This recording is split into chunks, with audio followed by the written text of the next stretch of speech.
선한사람 TV를 애청하고 계시는 국내외에 계시는 성도 여러분, 광명의 새해입니다. 하나님께서 우리의 생명을 또 1년 유예시켜 주셨습니다. 이 은혜와 이 사랑을 감사하면서 우리 주변에 이런저런 일들로 일찍이 하나님의 부름을 받는 자들이 많은 중에 아직도 할 일이 있어서 저희들을 또 1년 살도록 인도해 주신 줄로 믿고 아버지 하나님 앞에 감사와 찬송을 드립니다. 새 백두의 허탄한 자랑이라는 주제로 말씀드리고자 합니다. 새로운 한 해를 맞이하면서 어떻게 살아야 할 것인지 성경에서 답을 얻고자 합니다. 유대 민족이 바벨론에 의해서 멸망한 것은 기대하지 않았던 사건입니다. 유대 민족을 징계하기 위해서 하나님께서 역사 세계에서 허락하신 것입니다. 70년이 지난 후 어느 날 갑자기 페르시아의 고레스를 일으켜 해방을 선포하고 그리던 고향으로 돌아와 무너진 예루살렘 성을 재건하고 허물어진 성전을 재건한 것도 기대하지 않았던 일이었습니다. 숨가쁘게 변하는 역사의 격동기에서 어느 날 우리는 구라파와 이스라엘 민족을 둘러싸고 일련의 변화를 겪은 후 성경에 약속하신 예언대로 예수님의 탄생과 인류의 죄를 담당하셔서 십자가에 죽으셨던 그 그리스도가 다시 만왕의 왕으로 역사 속에 재림하실 놀라운 그날을 보게 될 것입니다. 저와 여러분이 살고 있는 이 시점은 역사의 마지막 예언의 완성을 향하여 시침을 울리고 있는 초조하고도 긴박한 순간입니다.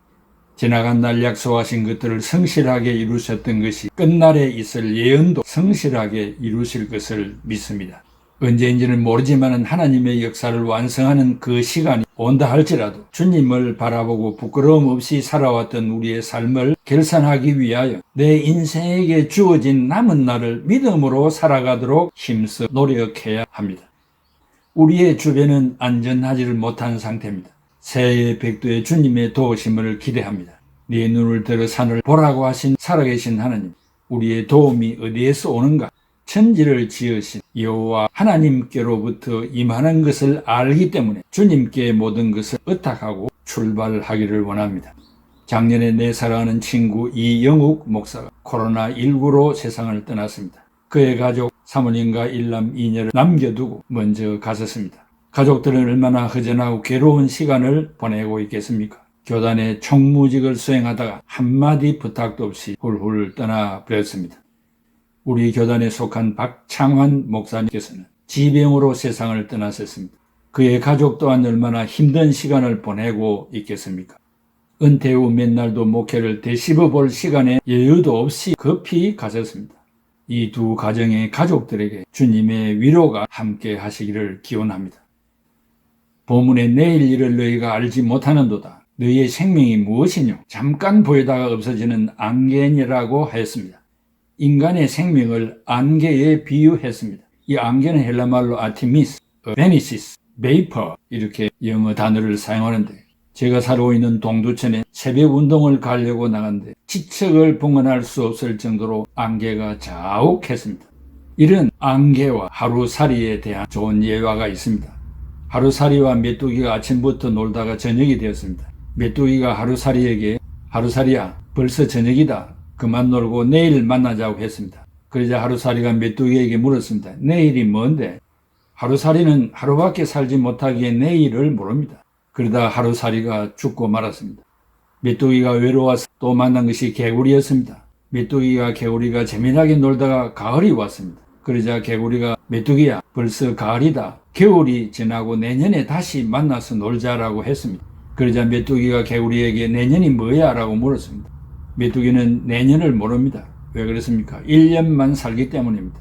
이것이 안개와 같은 우리의 인생의 생명이라는 비유입니다.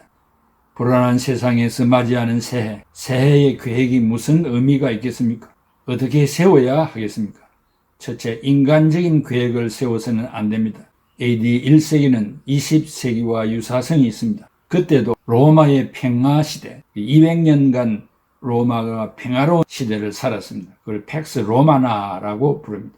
이런 것들을 배경으로 무역이 활발했고 장사가 주를 이루었습니다. 특별히 상술에 뛰어난 유대인들은 유럽과 북아프리카의 새로운 개척자의 드림을 가지고 진출했습니다.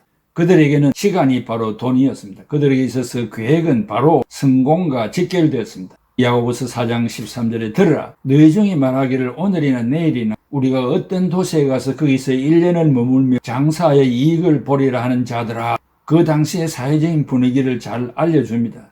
21세기를 살아가는 우리들은 계획도 없이 살아가는데 우리들을 한없이 부끄럽게 만듭니다.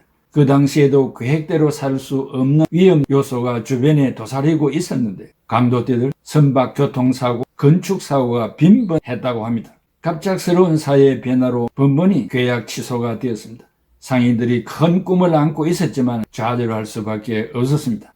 또한 전염병이 창궐하여 젊은이들이 죽어갔습니다. 지금 우리에게도 코로나19, 델타 변종, 오미크론 등 앞으로 또 어떤 변종이 생길는지 알 수 없습니다. 이런 위험 앞에서 내일의 계획을 세운다는 것은 어쩌면 인간의 욕망인지도 모르겠습니다. 여기에 인간의 계획의 허무성이 발동하지 않겠습니까? 찬란한 계획을 가진 자들이 왜 일찍 죽어갔을까요? 너희의 생명이 무엇이뇨? 너희는 잠깐 있다가 없어지는 안개와 같다고 했습니다. 그러므로 인간의 욕망에 근거한 계획은 거물입니다.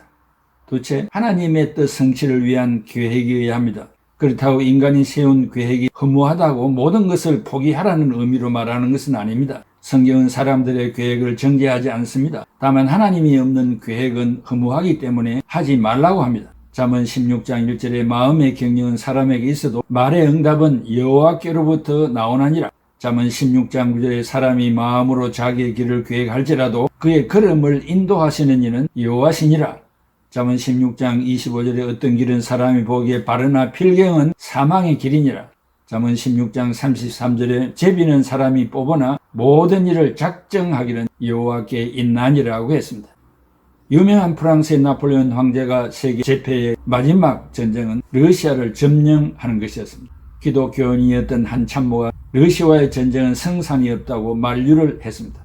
각하가 전쟁은 하지만 성산은 하늘에 달려있다고 충고했습니다.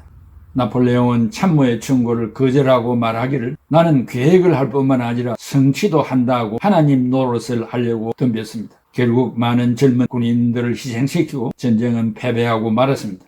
그의 사전에 불가능은 없다고 말했지만 불가능이 있다는 것을 증명하였습니다. 하나님을 계산에 넣지 않는 삶의 무모함을 봅니다. 이것이 하나님이 보실 때 합당하실까라는 생각이 없을 때 무슨 일을 추진한다면 실패하게 됩니다.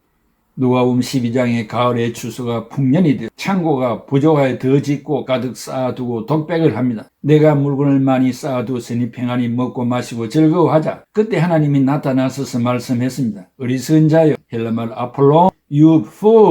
어리석은 자는 어떤 사람입니까? 재물의 탐욕을 가지고 검소하지 아니하며 이웃에 구제하지 아니하며 하나님을 신앙하지 않는 자입니다. 오늘 밤에 네 영혼을 도로 찾으리니 그러면 네가 예비한 것이 누구의 것이 되겠느냐? 하나님은 어리석은 부자에게 경고의 말씀을 하셨습니다. 사람이 재산에 대하여 부유하면서도 하나님께 대하여 부유치 못한 자가 이와 같다고 했습니다. 여러분, 하나님과의 관계에 부유합니까? 여러분의 계획 안에 하나님이 있습니까? 하나님 중심으로 고민해 본 일이 있습니까? 교회를 위하여 무엇을 하기로 작정하고 있습니까? 그리고 성경은 역사의 종말에 있을 비극을 말합니다. 마치 노아의 때와 같다고 말합니다. 사람들이 먹고 마시고 장가들고 시집가고 인간 중심으로 살고 있는데 갑자기 홍수가 나서 저희를 다 멸하기까지 깨닫지 못했더라라고 했습니다. 여기 깨닫지 못했다는 말은 헬라말로 우기노스코 they did not knew 알지 못했다는 것입니다.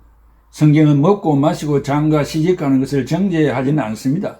이 말씀의 강조점은 홍수가 나서 저희를 다 멸하기까지 알지 못했다는 것입니다. 무지한 상태를 말합니다. 우리의 삶이 한순간에 죽을 때 나는 어떤 모습으로 주님 앞에 설 것입니까? 하나님 앞에서 하루하루를 결산하려는 고민이 없었던 말세의 인간들의 모습을 보여줍니다. 바울 사도는 로마서 1장 10절에 어떻게 하든지 이제 하나님의 뜻 안에서 너희에게로 나아갈 좋은 길 얻기를 구하노라. 바울이 로마를 방문할 계획을 세우면서 어떠하든지 이제 하나님의 뜻 안에서 좋은 길 얻기를 구한다고 했습니다. 사소한 로마 방문 계획을 말하면서도 하나님의 뜻 안에서 방문하겠다고 했습니다. 여러분은 사소한 일까지 하나님의 뜻 안에서 실천하는 자가 되시기를 바랍니다. 고린도전서 16장 7절 이제는 지나는 길에 너희 보기를 원하지 아니하노니 이는 만일 주께 허락하시면 얼마 동안 너희와 함께 머물기를 바랍니다. 고린도 교회 성도들을 만나기를 피력하면서 이는 주께서 만약 허락하시면 이라고 했습니다. 바울이 자주 사용하는 말입니다. If the Lord permit, 주님이 허락하신다면. 야고보 4장 15절에 너희가 도리어 말하기를 주의 뜻이면 우리가 살기도 하고 이것이나 저것을 하리라 할 것이거늘. 성경은 인간의 뜻을 정죄하지 않습니다. 문제는 인간의 계획에 하나님의 뜻이 포함되어 있는가를 묻습니다. 야고보는 너희는 도리어 말하기를 주님의 뜻이면 우리가 살기도 하고 이것도 하고 저것도 할 것이거늘이라고 말했습니다. 주님의 뜻이 아니면 우리의 생존이 불가능합니다. 이 사실을 믿습니까? 새해를 내다보는 전망 속에 하나님이 계산되고 있습니까? 주님 앞에서 가정과 교회와 직장과 사업을 바라보십시오. 그리고 하나님의 안목으로 내년을 계획하시기를 바랍니다. 셋째, 할 수 있는 일을 계획하십시오. 인간적 계획의 허구성을 이 성경이 고발하고 있는 것입니다. 따라서 인간의 계획은 하나님의 뜻을 따라 세워져야 합니다. 그 계획은 실천하기 위한 계획이어야 합니다. 실행될 수 없는 계획은 소용이 없습니다. 새해에 아무리 좋은 계획을 가지고 있어도 실천할 능력이 없다면 소용이 없습니다. 하늘을 내다보는 꿈은 이상이냐 공상이냐. 신학자들이 무신론자들을 여러 가지 모양으로 분류하는데 실천적 무신론이 있습니다. Practical atheism. 이런 실천적 무신론자들도 하나님을 경외합니다. 교회도 출석하고 신앙 고백도 하고 찬송 기도도 합니다. 그런데 그들의 생활을 보면 하나님이 없는 것처럼 살고 처신합니다. 그들의 머릿속에 하나님에 대한 이론과 개념도 있습니다. 그러면서도 그들은 허영과 욕망과 오만으로 삽니다. 이것이 실천적 무신론자들의 삶입니다. 불행한 것은 오늘날 교회 안에도 이런 류의 신자들이 많다는 것입니다. 여러분은 어떻습니까? 선을 알고도 행치 아니하면 죄인이라고 했습니다. 선한 사마리아인의 비유에서 7길을 가다가 쓰러져 죽게 되었는데 1차적으로 책임을 질 사람들은 레위인과 제사장이었습니다. 그런데 삶의 현장에서 이들의 신앙이 아무런 의미가 없었습니다. 여러분 달란트 비유를 아십니까? 하나를 땅에 파묻은 자는 무엇을 잘못했습니까? 그는 사기를 친 것도 아니고 이자를 받은 것도 아니고 오직 하나의 잘못은 해야 할 일을 하지 않은 것인데 이것을 죄라고 했습니다. 하나님의 안목으로 살아야 할 자녀가 왜 그렇게 살지 않습니까? 여러분 가진 좋은 계획을 실천하기를 원하십니까?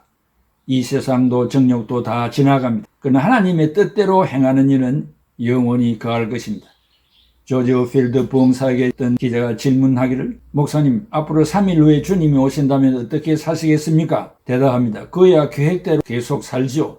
이 대답은 위대한 대답입니다. 다시 말하면 그의 계획이 다시 오실 주님 앞에 부끄럽지 않았다는 것입니다. 여러분이 가진 계획은 어떠합니까? 이 목사님의 고백대로 말할 수 있겠습니까? 그렇지 않다면 새해의 계획은 인간적인 욕망에 불과할 것입니다. 오늘 본문은 그것을 허탄한 자랑이라 boast in your arrogance라고 했습니다. 여러분이 가진 계획은 하나님이 보실 때 기뻐하실 수 있겠습니까? 기도 가운데 계획했습니까? 철마는 레일 위에서만 자유로울 수 있고 새는 하늘에서만 자유로울 수 있고 물고기는 물속에서만 자유로울 수 있고 신자는 하나님의 뜻 안에서만 자유로울 수 있습니다. 우리가 주님의 뜻 안에 머물러 있는 한 자유할 수 있습니다. 이것이 크리스찬의 자유이며 긍지입니다. 하나님의 뜻 안에서 금년 새해를 걸어가 12월 마지막 날 어느 해보다도 잘 살았다고 평가할 수 있는 축복된 한 해가 되기를 주의 이름으로 기원합니다. 기도하겠습니다. 고마우신 아버지 하나님, 은혜와 사랑을 감사합니다. 이 죄인들을 무엇이간도 이처럼 사랑해 주셔서 또 한 해를 살아갈 수 있도록 광명의 새해를 허락하셨습니까? 우리에게 무엇을 기대하고 계십니까? 어떤 일을 시키고자 하십니까? 우리가 받은 탤런트를 빛내고 갈고 닦아서 이것을 주신 하나님 앞에 배로 남겨드리는 선한 청지기들이 되게 해 주시기를 바랍니다.